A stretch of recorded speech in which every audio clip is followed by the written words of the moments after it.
Question आते हैं। ठीक है, तो अब हम लोग मियोसिस लेके चलते हैं भाई। मियोसिस में प्रोफेज फर्स्ट, तो प्रोफेज फर्स्ट हमें लेनी है।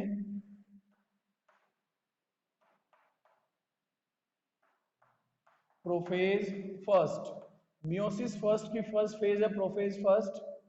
चलते हैं एनसीईआरटी के स्टेटमेंट के अकॉर्डिंग। एनसीईआरटी के स्टेटमेंट ये कहते हैं कि जो प्रोफेज फर्स्ट है या मियोसिस फर्स्ट की जो प्रोफेज फर्स्ट है वो मेटाफेज की प्रोफेज से, सॉरी, वो माइटोसिस की प्रोफेज से ज्यादा कॉम्प्लेक्स है। क्या कहते हैं एनसीईआरटी का स्टेटमेंट? ये कहता है कि मियोसिस फर्स्ट का प्रोफेज फर्स्ट माइटोसिस के प्रोफेज से ज्यादा कॉम्प्लेक्स होता है। ठीक है, समझ आए मेरी बात? अब उस कॉम्प्लेक्सिटी की वजह से ही क्या हो जाता है, यहां पर क्रोमोसोम का बिहेव अलग है।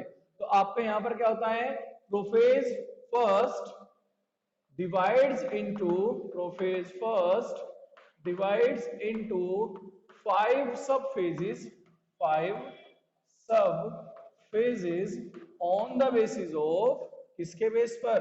on the basis of on the basis of chromosome, on the basis of chromosome behave। तो क्रोमोसोम बिहेव या क्रोमोसोम के बिहेवियर के बेस पर क्या कर देते हैं भाई, यहां पर हमने प्रोफेज फर्स्ट को 5 सब फेसेस में डिवाइड किया हुआ। तो प्रोफेज फर्स्ट डिवाइड्स इनटू 5 सब faces on the base of chromosome behave या बिहेवियर। अब वो 5 फेजेस या 5 सब फेजेस कौन कौन सी है उसको हम एक एक लेके चलेंगे। बेटा इनमें जो 5 फेजेस है या सब फेजेस कौन कौन सी होती हैं? सबसे पहली होगी आपकी लेप्टोटीन, दूसरी जाइगोटीन, तीसरा डिप्लोटीन, नेक्स्ट होता है इसके बाद कौन सी, सॉरी पेकाइटीन। लेप्टोटीन, जाइगोटीन, पेकाइटीन, इसके बाद आएगा डिप्लोटीन, इसके बाद आएगा आपका डायकाइनेसिस। तो ये सारी की सारी सब फेजेस है on the base of chromosome behave. तो पहला तो पॉइंट यही होता है कि प्रोफेज को हमने सब फेजेस में डिवाइड किया है, किसके बेस पर किया है? तो हमने क्रोमोसोम के बिहेव के बेस पर, क्रोमोसोम के बिहेव के बेस पर प्रोफेज फर्स्ट को 5 सब फेजेस में डिवाइड कर रखा है। ठीक है, अब हम एक एक सब फेज को लेते हैं। सबसे पहले अपन लोग ले लेते हैं लेप्टोटीन को। बेटा जो ये लेप्टोटीन है, लेप्टोटीन में क्या होता है, जैसे प्रोफेज का कैरेक्टर होता है condensation of DNA, condensation of DNA. तो पहला आता है आपका किसमें, लेप्टोटीन। तो लेप्टोटीन में क्या होता है, लेप्टोटीन में condensation of DNA, condensation of DNA. और इस पूरी फेज में कंडेंसेशन ही चलता है। इस पूरी फेज में क्या होता है, कंडेंसेशन ही चलता है। और इस फेज में ही हम लोग क्रोमोसोम को ऑब्जर्व कर सकते हैं अंडर लाइट माइक्रोस्कोप। ठीक है ना, तो यहां पर क्या लिख दिया मैंने, we can observe chromosome, we can observe chromosomes under light microscope. हम लोग लाइट माइक्रोस्कोप के अंडर, लाइट माइक्रोस्कोप में या लाइट माइक्रोस्कोप के अंदर रखे हम लोग क्या कर सकते हैं, हम क्रोमोसोम को ऑब्जर्व कर सकते हैं। समझ गए मेरी बात? क्या कर रहे हैं हम लोग, we can observe chromosomes under light microscope. तो ये दोनों पॉइंट आपने याद रखने हैं, लेप्टोटीन, लेप्टोटीन। हाँ भाई जानवी काम्बोजी, कौन सा टाइम है क्लास में आने का, कौन सा टाइम है क्लास में आने का? ये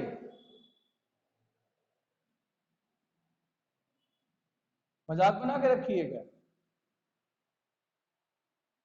तो लेप्टोटीन में क्या हुआ भाई, कंडेंसेशन ऑफ डीएनए। यहां पर पूरी फेज में क्रोमोसोम या डीएनए कंडेंसेशन ही चलता है, जिसकी वजह से क्रोमोसोम की फॉर्म में कन्वर्ट होना स्टार्ट हो जाएगा। देन हम इस स्टेज में क्रोमोसोम्स को लाइट माइक्रोस्कोप में या लाइट माइक्रोस्कोप की हेल्प से ऑब्जर्व कर सकते हैं। समझे मेरी बात? लेप्टोटीन में यही होता है सिर्फ। लेप्टोटीन के बाद आपकी आती है दूसरी फेज, कौन सी आएगी? जाइगोटीन। ये इंपॉर्टेंट है थोड़ी सी। लेप्टोटीन के बाद जाइगोटीन। बेटा जाइगोटीन में क्या होगा? जाइगोटीन में पेयरिंग ऑफ होमोलोगस क्रोमोसोम आता है। बहुत इंपॉर्टेंट है, बहुत ही ज्यादा इंपॉर्टेंट पॉइंट है ये। क्या? Pairing of homologous chromosome. जो होमोलोगस क्रोमोसोम था तो उनकी यहां पर पेयरिंग हो जाएगी, और पेयरिंग की वजह से क्या बनेगा? यहां पर बाइवैलेंट या टेट्राएड बनेगा। तो मैं यहां पर क्या लिख देता हूं? फॉर्मेशन ऑफ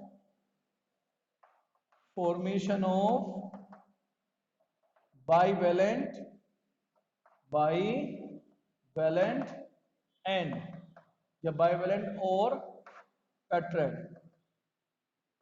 अब पॉइंट यहां पर एक याद रखना, देखो जो ये बाइवैलेंट है, ये बाइवैलेंट बना जाइगोटीन में। ये एनसीईआरटी में स्टेटमेंट दिया हुआ है कि बाइवैलेंट और टेट्राएड बना जाइगोटीन है, बट अगले वाली स्टेज में दिखता है। तो यहां पर एक स्टेटमेंट लिखा मिलेगा कि बाइवैलेंट क्लियरली अपीयरेंस और सीन या ऑब्जर्व अंडर या इन पैकाइटीन। समझे मेरी बात? तो फॉर्मेशन ऑफ बाइवैलेंट या टेट्राएड कब हुआ? जाइगोटीन में, बट दिखेगा कब? वो दिखेगा आपको नेक्स्ट पैकाइटीन में। अब ये बाइवैलेंट और टेट्राएड क्यों बना? क्योंकि होमोलोगस क्रोमोसोम की पेयरिंग हुई है। The pairing of homologous chromosome, इस पेयरिंग को हम लोगों ने क्या बोला? इस पेयरिंग को हम लोग बोलते हैं साइनेप्सिस। साइनेप्सिस बोलेंगे या फिर क्या बोलेंगे हम इसको? ये तो साइनेप्सिस कहेंगे या फिर हम इसको साइनेप्स भी बोल देते हैं। तो साइनेप्सिस फॉर्मेशन, अगर आपसे पूछा जाएगा व्हाट इज साइनेप्सिस फॉर्मेशन, आप क्या लिखोगे? पेयरिंग ऑफ होमोलोगस क्रोमोसोम, जो कि कब हुई? जाइगोटीन में हुई। और इसी वजह से क्या होते हैं? बाइवैलेंट और टेट्राएड तैयार होते हैं। बाइवैलेंट और टेट्राएड का मैं स्ट्रक्चर बनाता हूं छोटा सा एक, कि देखो दो होमोलोगस क्रोमोसोम्स की पेयरिंग होगी। क्या होगी? दो होमोलोगस क्रोमोसोम्स की पेयरिंग होगी। तो ये कितने दिखाई देंगे? ये आपको दो दिखाई दे रहे हैं इस टाइम पर। ये कितने दिखाई दे रहे हैं? दो। अब यहां से क्या होगा? अब यहां से क्या होगा इसमें? यहां से इसमें एक इसका सिस्टर होगा और दूसरा इसका सिस्टर होगा। तो ये दो सिस्टर्स आ गए। इसको यहां पर क्या बोला जाता है? बाइवैलेंट या टेट्राएड कहा जाता है। समझे मेरी बात? The pairing of homologous chromosome, ये क्रोमोसोम और ये दोनों क्रोमोसोम, ये दोनों एक दूसरे के होमोलोगस है। ये दोनों क्या एक दूसरे के होमोलोगस हैं, और ये सिस्टर है इसका, ठीक है ना, और ये वाला सिस्टर है इसका। तो ये दोनों एक दूसरे के होमोलोगस क्रोमोसोम हैं, जबकि ये वाला इसका सिस्टर क्रोमेटिड है और ये वाला इसका सिस्टर क्रोमेटिड है। ठीक है ना? तो sister chromatid, non sister chromatid और होमोलोगस क्रोमोसोम, याद रखना ये दोनों एक दूसरे के होमोलोगस है। ये इसका सिस्टर है, ये इसका सिस्टर है। समझ गए? ये व्हाइट वाला जो है वो इस ब्राउन वाले का या ऑरेंज वाले का नॉन सिस्टर क्रोमेटिड है, जबकि ये वाला है सिस्टर, ये इन दोनों का नॉन सिस्टर क्रोमेटिड है। तो होमोलोगस, सिस्टर और नॉन सिस्टर क्रोमेटिड, ये तीनों ये पॉइंट आपको याद रखने पड़ेंगे। तो क्या होगा? Pairing of homologous chromosome, synapses formation. जब सिनेप्सिस का फॉर्मेशन हुआ है तो बाइवैलेंट या टेट्राएड का फॉर्मेशन होगा। अब इस पूरे सिनेप्सिस को या बाइवैलेंट को होल्ड कौन करता है? इसको होल्ड करता कौन है? नेक्स्ट पॉइंट लिख देता हूं मैं यहां पे। इसको कौन होल्ड करेगा? यहां पर आएगा फॉर्मेशन ऑफ साइनेप्टोनीमल कॉम्प्लेक्स में। यहां लिखता हूं, क्या लिखते हैं इसका कैरेक्टर हम लोग? फॉर्मेशन ऑफ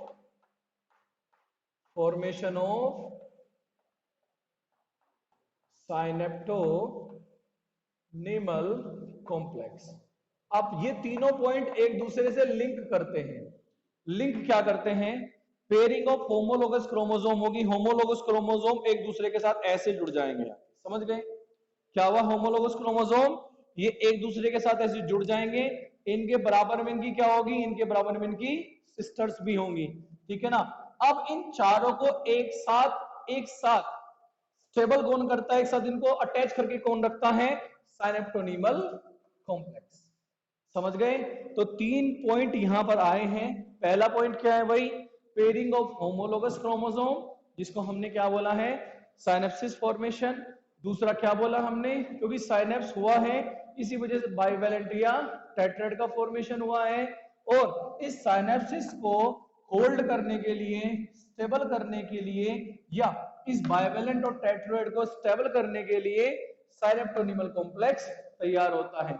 अब साइनेप्टोनीमल कॉम्प्लेक्स में क्या है? साइनेप्टोनीमल कॉम्प्लेक्स में दो चीजें हैं।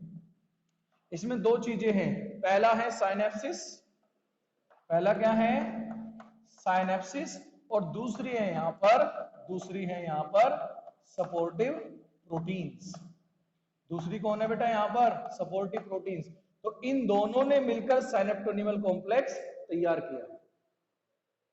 समझ आए मेरी बात? क्लियर हुआ है? तो क्या क्या हुआ? होमोलोगस क्रोमोसोम की पेयरिंग हुई, साइनेप्सिस हुआ, साइनेप्सिस बना। उस साइनेप्सिस के पीछे कौन लग गई? आगे सपोर्टिव प्रोटीन लग गई, तो साइनेप्टोनीमल कॉम्प्लेक्स बन गया। और स्ट्रक्चर में आपको क्या दिखाई दिया? बाइवेलेंट या टेट्राहेड्रल दिखाई दिया। यहां तक किसी को कुछ पूछना है तो बोलो, क्योंकि अगले वाली स्टेज में फिर ज्यादा कंफ्यूज हो जाओगे आप। टेट्राहेड्रल कहां बना? टेट्राहेड्रल बना है या बाइवेलेंट बना? जाइगोटीन में। बट अगले वाली कौन सी स्टेज है? पैकाइटिन में ये दिखाई देगा। कुछ पूछना है यहां तक का तो बोलो।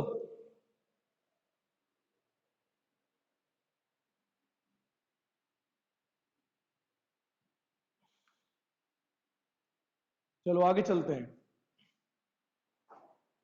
आगे वाली स्टेज लेते हैं। जो नेक्स्ट स्टेज हमारी आएगी, नंबर फर्स्ट ही होगी लैक्टोटीन, सेकंड होगी जाइगोटीन। अब हम थर्ड लेते हैं। थर्ड कौन सी होती है? पिकाइटिन। बहुत इंपॉर्टेंट है, बहुत बहुत इंपॉर्टेंट है बेटा। जो मैंने ये 3 लिखा है, दिख रहा है आप लोगों को? ये मैंने 3 लिखा है, दिख रहा है कि नहीं दिख रहा है? ठीक है, चलो जी। अब हम लास्ट इसमें इसकी ये वाला नेक्स्ट स्टेज लेते हैं, पिकाइटिन लेते हैं। बहुत इंपॉर्टेंट स्टेज है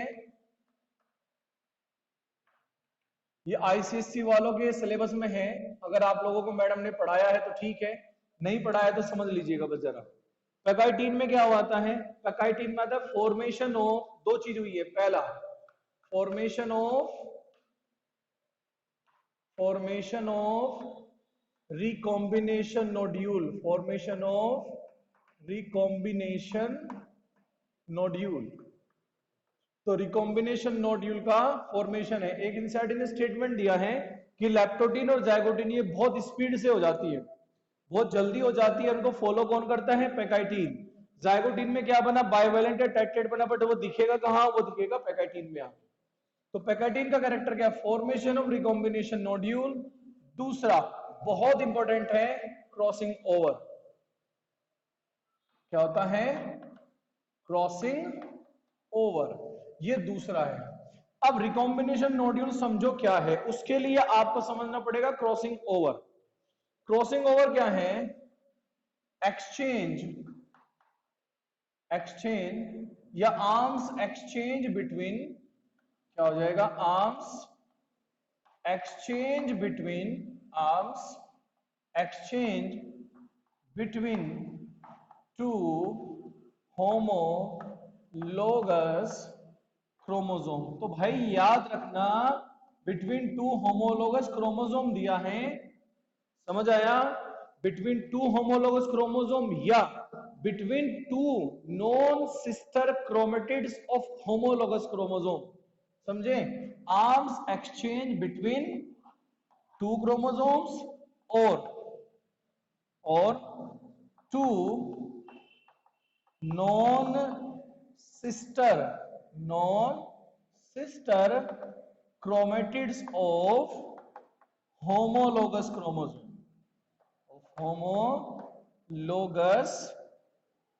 क्रोमोसोम। भाई ये दोनों स्टेटमेंट बहुत इंपॉर्टेंट हैं। किसकी हेल्प से? By the help of recombinase enzyme. बहुत इंपॉर्टेंट पॉइंट है ये, आप लोगों को रट के रखना है इस पॉइंट को। वैसे तो पूरी की सारी इंपॉर्टेंट है प्रोफेज फर्स्ट, पूरा प्रोफेज फर्स्ट ही क्या है आपका, इंपॉर्टेंट है ये। अब मैं यही पॉइंट आपको पूरा एक्सप्लेन करूंगा, मैं इसको रफ करूंगा इधर से।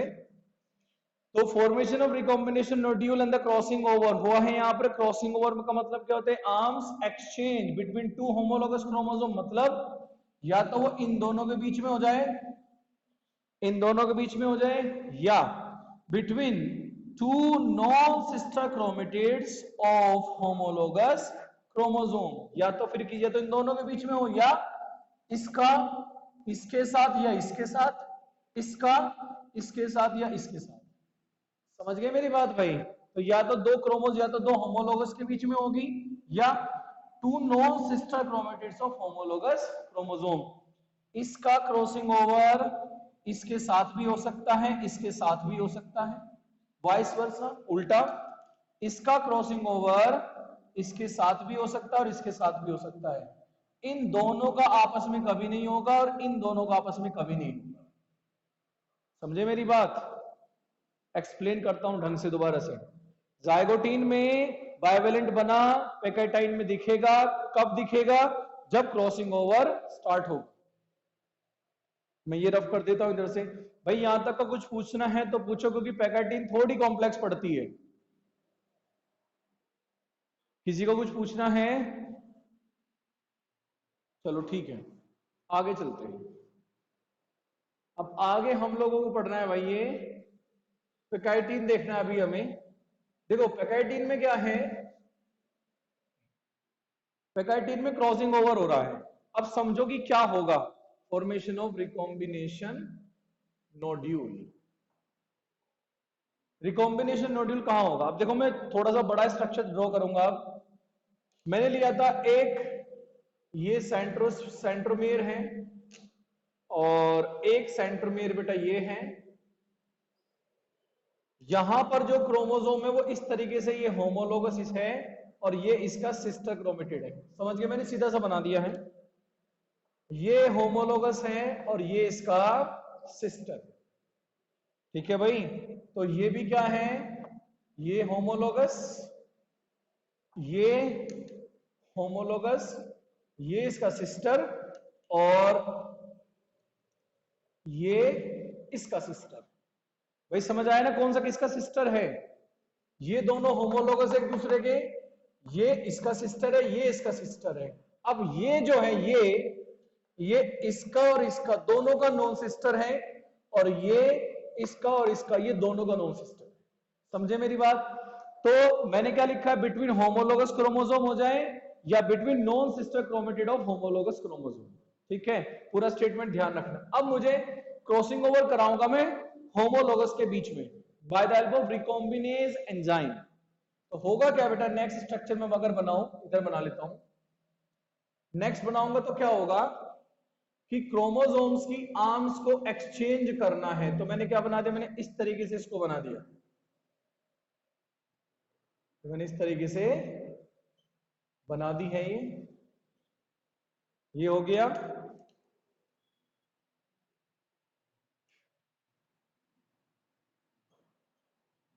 इस तरीके से बना दिया ये। अभी मुझे बनाना है इसके साथ में ऑरेंज वाला। ये तो मैंने इसको इस तरीके से शो किया है, ये किया है मैंने यहां पर ये।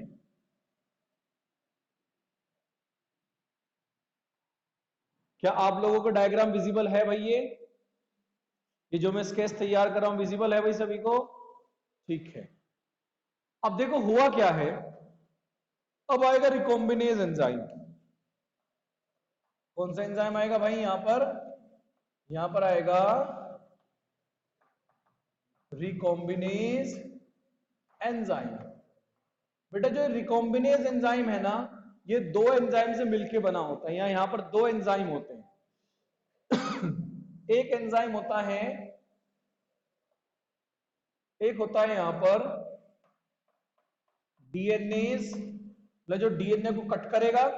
दूसरा होता है डीएनए लाइगेज, जो कि जोड़ेगा।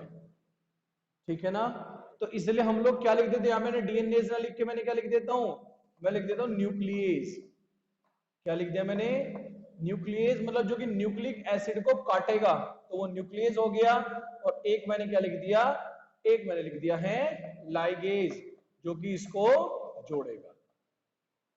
समझ गए, एक न्यूक्लियस आया है जो कि इनको काटेगा, एक लाइगेज है जो कि इनको जोड़ेगा। अब जोड़ेगा कहां से, देखो हुआ क्या है, मैं पहले बड़ा करके बना के दिखाता हूं, फिर आपको छोटे में बना दूंगा मैं। यहां से इस तरीके से स्ट्रक्चर है ये, कि इस तरीके से ये है, और ये इस तरीके से ये है। समझ आया मेरी बात। अब ये वाला जो हिस्सा है जहां पर ये एक दूसरे को ओवरलैप कर रहे हैं, क्रॉस कर रहे हैं, यहां पे क्या होता है, इसके पीछे, इसके इसी हिस्से के बिल्कुल पीछे प्रोटीन आके इकट्ठा हो जाती है, और वो प्रोटीन और ये एक्स शेप स्ट्रक्चर क्या बन जाती है, ये पूरा का पूरा रिकॉम्बिनेशन नोड्यूल कहा जाता है। समझ गए, तो रिकॉम्बिनेशन नोड्यूल कहां बनेगी, वहां बनेगी जहां पर रिकॉम्बिनेशन होगा, वहां पर एक नोड जैसी स्ट्रक्चर बन जाती है, जिसको हम लोग क्या बोल देते हैं, रिकॉम्बिनेशन नोड कह देते हैं। अब हुआ क्या, न्यूक्लियस आएगा, पहले कौन आएगा, न्यूक्लियस, न्यूक्लियस इसको बीच में से कट कर देगा। क्या कर दिया, न्यूक्लियस ने बीच में से कट कर दिया। कट करने के बाद आएगा लाइगेज, लाइगेज क्या करेगा भाई, लाइगेज इसको इसके साथ अटैच कर देगा इस साइड से, और इसको इसके साथ अटैच कर देगा। समझ आया मेरी बात, इस वाले हिस्से को इसके साथ अटैच कर दिया, इस वाले हिस्से को इसके साथ अटैच कर दिया। समझ गए, न्यूक्लियस ने क्या किया, न्यूक्लियस ने इसको बीच में से कट कर दिया, न्यूक्लियस ने बीच में से कट कर दिया, लाइगेज आया, लाइगेज ने क्या किया, लाइगेज ने इसको इसके साथ अटैच किया, इस वाले को इसके साथ अटैच कर दिया, और लाइगेज ने इस वाले को, व्हाइट वाले को इसके साथ अटैच कर दिया। क्लियर है ना, तो क्या हो गई, जो आर्म इसके पास थी वो उसके पास चली गई, जो इसके पास थी वो इसके पास आ गई। क्लियर है ना, तो ये क्या बोला जाता है, crossing over, arms exchange between two homologous chromosome, दो होमोलोगस क्रोमोसोम के बीच में हुई है, और two non sister chromatids of homologous chromosome. ये जो आर्म्स एक्सचेंज है, इसकी आर्म इसके साथ भी आ सकती है, इसके साथ भी आ सकती है, इसकी आर्म इसके साथ भी आ सकती है, इसके साथ भी आ सकती है। समझ आए भाई कहानी, तो यहां पर दोनों एंजाइम आए, कौन से एंजाइम आए भाई, न्यूक्लियस एंड लाइगेज। तो न्यूक्लियस और लाइगेज ने मिलके क्या किया, क्रोमोसोम की आर्म्स को एक्सचेंज कर दिया। तो यहां पर हमारा क्या बना, इस तरीके से ये दोनों के दोनों का, आप समझ गए ना डायग्राम क्या बनेगा, ऐसा ही बनेगा बट दिखेगा अलग, थोड़ा सा होगा वो अलग, कि यहां पर ये इनके बीच में चल रही है चीजें सारी, तो यहां पर ये इस तरीके से, अब ये इसके साथ जुड़ा हुआ दिखाई नहीं देगा, और इधर से ये आ जाएगा, ठीक है ना, दिखेगा वही कि हाँ ऐसा लगेगा कि ये इसके साथ जुड़ा हुआ है, बट क्या हो जाता है, ये थोड़ा सा अलग हो जाता है। भाई कहानी समझ आ गई भाई बच्चों, किसको कोई डाउट हो तो बोलो। तो रिकॉम्बिनेज एंजाइम ने यहां पर क्या कर दिया, क्रॉसिंग ओवर करा दिया है, आर्म्स को एक्सचेंज करा दिया है, ठीक है ना। अब जो ये बनी है ना, ये क्या, ये एक्स शेप स्ट्रक्चर, ये जो एक्स शेप स्ट्रक्चर बनी है, जिसको हम लोग क्या बोलते हैं, जिसको हम लोग चाइज्मा कहते हैं। समझ गए मेरी बात, क्या बोलते हैं इसको, चाइज्मा या चाइज्मेटा कहते हैं, चाइज्मा या चाइज्मेटा जिसको अपन लोग कह देते हैं। तो चाइज्मा बन जाता है या चाइज्मेटा बन जाता है, बनेगा कहां, बनेगा पेकाइटिन में, बट दिखेगा अगले वाली में जाके, किसमें, डिप्लोटीन में।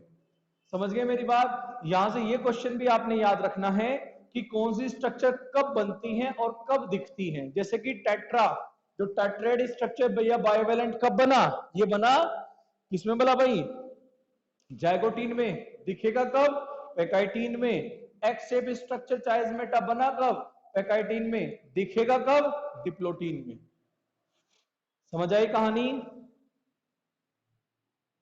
किसी को कोई डाउट है तो बोलो। तो ये क्या हो गया पूरा, ये आपका हो गया है crossing over by the help of recombinase enzyme. दो एंजाइम हो गए, पहला न्यूक्लियस, न्यूक्लियस ने क्या किया, कट किया, लाइगेज ने क्या किया, जोड़ा। इसकी जगह मैं क्या लिख सकता हूं, डीएनए की जगह, सॉरी न्यूक्लियस की जगह में लिख दिया है डीएनए, क्योंकि डीएनए को काट के जोड़ा जा रहा है, डीएनए को काटा जाएगा तो डीएनए, और इसकी जगह क्या लिख सकता हूं मैं, डीएनए लाइगेज, क्योंकि डीएनए को ही काटने के बाद जोड़ा जाएगा।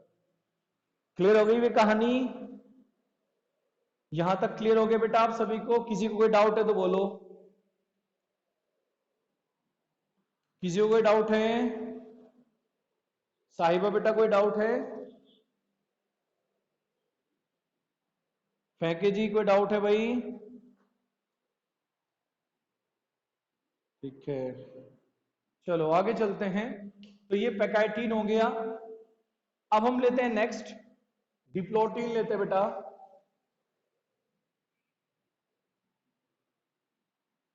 नेक्स्ट आती है आपकी डिप्लोटीन। तो नंबर 4 आपकी आ जाती है डिप्लोटीन।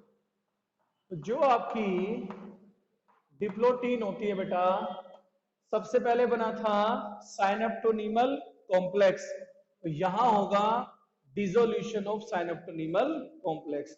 तो क्या बना था भाई आपका, जाइगोटीन में साइनेप्टोनीमल कॉम्प्लेक्स बना था, यहां पर उसका डिसोल्यूशन चलेगा, तो डिसोल्यूशन ऑफ साइनेप्टोनीमल कॉम्प्लेक्स। तो क्या हो गया, डिसोल्यूशन ऑफ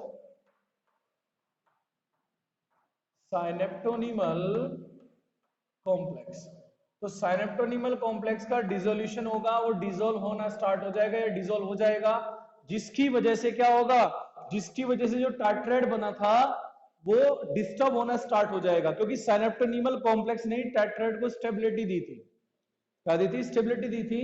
जब ये साइनेप्टोनीमल कॉम्प्लेक्स डिसोल्व होना स्टार्ट हो जाएगा, डिसोल्व हो जाएगा, तो क्या होगा, तो वो जो टेट्राइड बना था वो एक दूसरे से हटना शुरू हो जाएगा।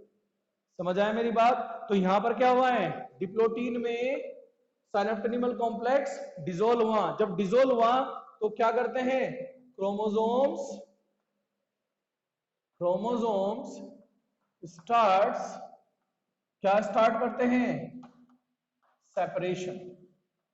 क्या करते हैं वो, सेपरेशन स्टार्ट करते हैं, एक्सेप्ट रिकॉम्बिनेशन पॉइंट। तो रिकॉम्बिनेशन जहां हुआ है उस पॉइंट के अलावा वो हर एक पॉइंट से सेपरेशन स्टार्ट कर देते हैं।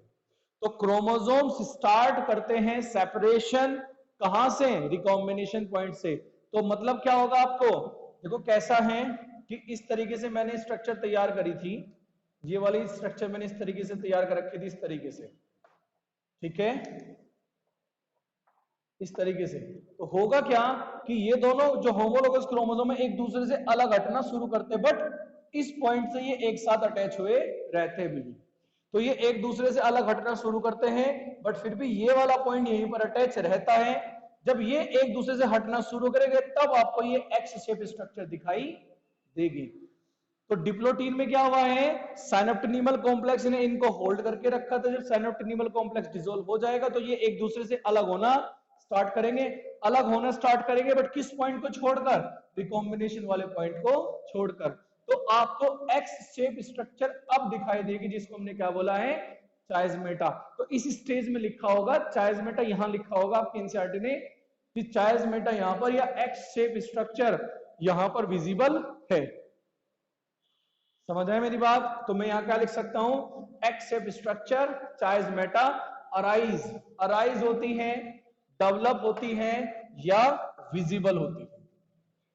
समझ आए मेरी बात? भाई ये कहानी समझ आई आप लोगों को?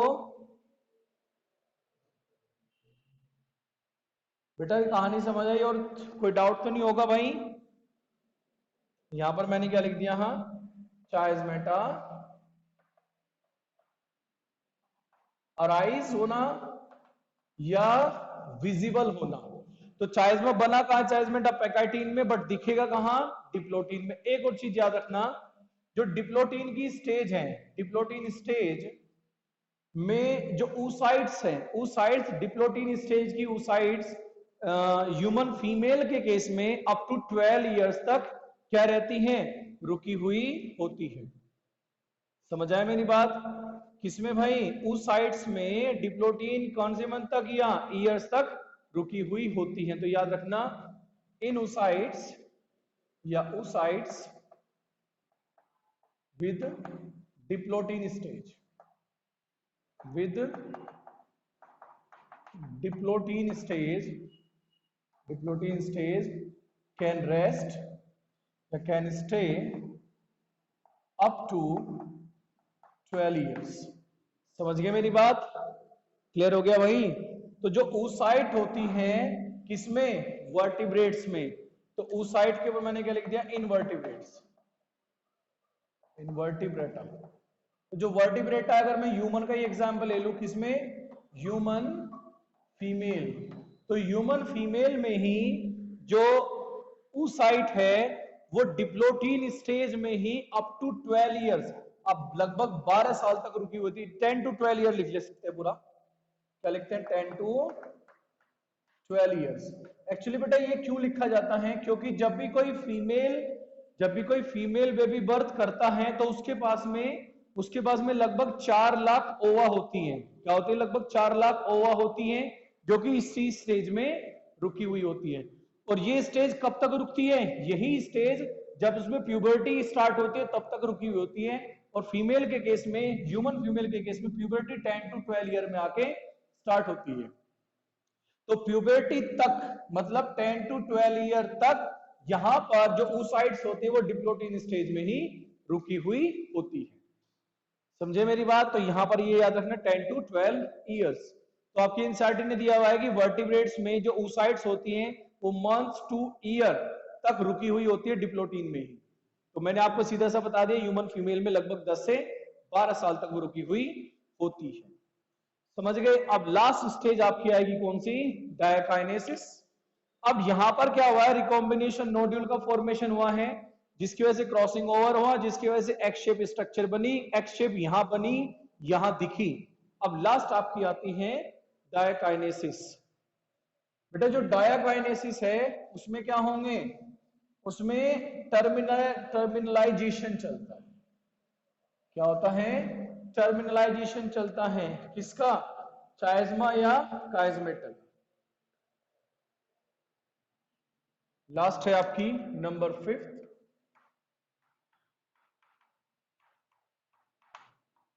डायकाइनेसिस। क्या हुआ यहां पर? टर्मिनलाइजेशन ऑफ किसका हुआ है भाई? चाइज़मेटा या काइज़मा। अब देखो टर्मिनलाइजेशन समझो क्या है। आपके पास में या अभी आपने पढ़ा है भाई, थोड़ा सा ध्यान देना, बस ज्यादा कंसंट्रेट नहीं मांग रहा, थोड़ा सा ध्यान देना।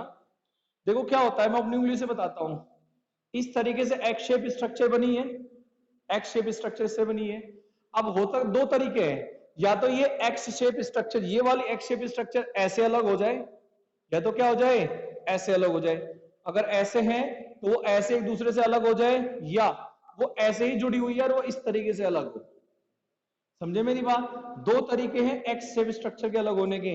या तो वो ऐसे था ना, ऐसे, तो वो ऐसे अलग हो जाए, एक दूसरे से अलग हो जाए, या फिर वो कैसे अलग हो, या फिर वो ऐसे अलग हो। मतलब ये एक्स शेप स्ट्रक्चर टर्मिनल की तरफ चले, एक्स शेप स्ट्रक्चर टर्मिनल की तरफ चले। तो यही यहां बोल रहा है कि terminalisation of x shape structure या चाइज़मा। तो जो चाइज़मा या चाइज़मेटा या काइज़मेटा टर्मिनल की तरफ चलता है उसको टर्मिनलाइजेशन हम लोग बोल देते हैं। तो टर्मिनलाइजेशन ऑफ काइज़मा या चाइज़मेटा हुआ है। जैसे ही इसका टर्मिनलाइजेशन हो गया, जैसे इसका टर्मिनलाइजेशन हो जाएगा, आपकी प्रोफेज फर्स्ट का एंड आ जाएगा। तो टर्मिनलाइजेशन ऑफ चाइज़मा हुआ है। दूसरा पॉइंट क्या होगा यहां से? क्रोमोसोम्स कंडेंसेशन हो चुके हैं, डीएनए क्रोमोसोम की फॉर्म में आ चुका है। तो क्या लिख दिया मैंने? Complete condensation of chromosomes occurs. ठीक है ना? सेंट्रियोल्स पोल पर मूव कर जाती हैं, centrioles on poles, centriole poles पर चली जाती हैं। उसके अलावा न्यूक्लियर मेम्ब्रेन, उसके अलावा क्या हो जाएगी भाई? न्यूक्लियर मेम्ब्रेन और nucleolus, TR and Golgi body क्या हो जाती है भाई? वो वो आपकी डिसअपेयर हो जाती है। समझ गए मेरी बात? नॉट विजिबल हो जाएगी या वो डिसअपेयर हो जाएगी। तो जैसे ही डायकाइनेसिस का टर्मिनेशन ऑफ चाइज़मा हुआ, आगे क्या हो गया? आगे आपने प्रोफेज में पढ़े हैं कि क्रोमोसोम का कंप्लीट कंडेंसेशन हो जाता है, सेंट्रियोल्स पोल पर पहुंच जाएंगे, स्पिंडल फाइबर्स वहां से बनना शुरू हो जाएंगे और न्यूक्लियर मेम्ब्रेन, न्यूक्लियस ईआरजीबी डिसअपियर हो जाएंगे। समझ गए कहानी? ये आपकी पूरी है प्रोफेज फर्स्ट। किसी को कुछ पूछना है भाई प्रोफेज फर्स्ट का तो बोलो।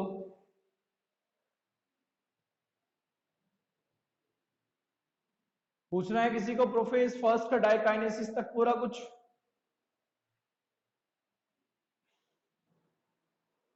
चलो जी, अब आ जाओ आगे।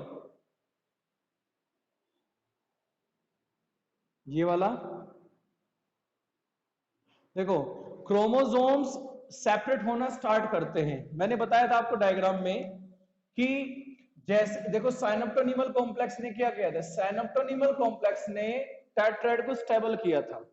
आपके पास ये टेट्राएड है, आपके पास इस तरीके से ये टेट्राएड था, एक इधर से ले लिया मैंने, एक इधर से ले लिया है। तो ये टेट्राएड आपके पास था, इसको स्टेबल किया था साइनोप्टोनिमल कॉम्प्लेक्स ने। अब साइनोप्टोनिमल कॉम्प्लेक्स डिसॉल्व हो गया, हट गया, वो मतलब पीछे जो प्रोटीन लगी थी वो हट गई। जैसे ही हटेगी तो ये दोनों जो क्रोमोसोम थे, ये वाला और ये वाला, ये एक दूसरे से हटना शुरू करते हैं, इसको बोलेंगे सेपरेशन। तो chromosome start their separation, starts their separation, वो अपना सेपरेशन स्टार्ट करते हैं। एक्सेप्ट कहां से नहीं होता? रिकॉम्बिनेशन पॉइंट से। यहां से तो हटना शुरू करेंगे, बट इस वाले पॉइंट से जहां से ये एक्स शेप स्ट्रक्चर बनी है, पे तो रिकॉम्बिनेशन हुआ है, यहां से वो अलग नहीं हो पाता उस टाइम। समझे मेरी बात? तो जैसे ही वो नीचे से हटना शुरू करा, तब हमें एक्स शेप स्ट्रक्चर दिखाई देगी, जिसको हमने क्या बोला? चाइज़मा दिखा या काइज़मेटा का। ठीक है भाई? तो ये तुम्हारा है प्रोफेज फर्स्ट, बहुत इंपॉर्टेंट है प्रोफेज फर्स्ट। हर बार नीट में क्वेश्चन आता ही आता है, 100% बोल रहा हूं भाई। क्लियर हो गई कहानी? अब डिप्लोटीन के बाद क्या आएगा आपका? सॉरी, डायकाइनेसिस के बाद क्या आएगा आपका? डायकाइनेसिस के बाद हो जाएगी आपकी प्रोफेज फर्स्ट कंप्लीट, फिर आपकी आ जाएगी मेटाफेज, एनाफेज, टेलोफेज, फिर आपकी आ जाएगी साइटोकाइनेसिस। तो ये आगे फिर से वही प्रोसेस आपका स्टार्ट हो जाएगा। ठीक है? समझ आई बेटा यहां तक की कहानी? किसी को कोई डाउट है तो बोलो, क्योंकि आज हम इतना ही करेंगे। कल हम इस चैप्टर को फिनिश करने के बाद फिर कल ही हम बायोमोलिक्यूल्स का इंट्रोडक्शन ले लेंगे। किसका? बायोमोलिक्यूल्स का इंट्रोडक्शन हम लोग कल ही ले लेंगे, क्योंकि बायोमोलिक्यूल्स भी काफी इंपॉर्टेंट चैप्टर है और वो उसमें से भी क्वेश्चन आपके नीट में हर साल आता है।